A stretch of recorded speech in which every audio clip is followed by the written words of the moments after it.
दोस्तों क्या हाल है? खैर खैरियत है, मिजाज ठीक है, माहौल ठीक है, सब खैरियत है। अल्लाह तो खुश रखे वसते रहो।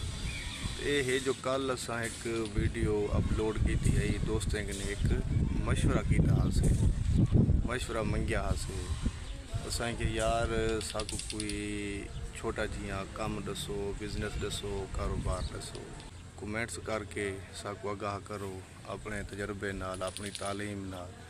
ते सिर्फ साकू 2 कमेंट्स मिले मलिक उस्ताद दे और इरशाद अहमद दे।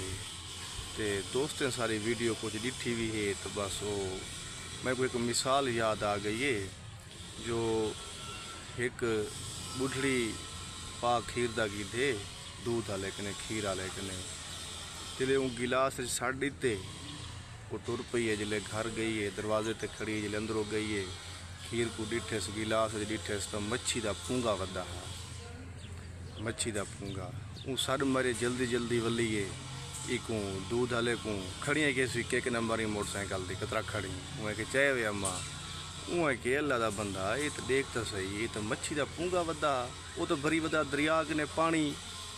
उहें के अम्मा तू ये दस पा खीर दा की थई उंदे च मच्छी का पूंगा न होए तो पूरी मच्छी तक मैं सड़ देवां उंदे ते साडी भी गाल उहा है जो असा मिनट की वीडियो बनाइए 1.25 मिनट की सबको 2 कमेंट्स मिल रहे हैं भी क्या मिलना है।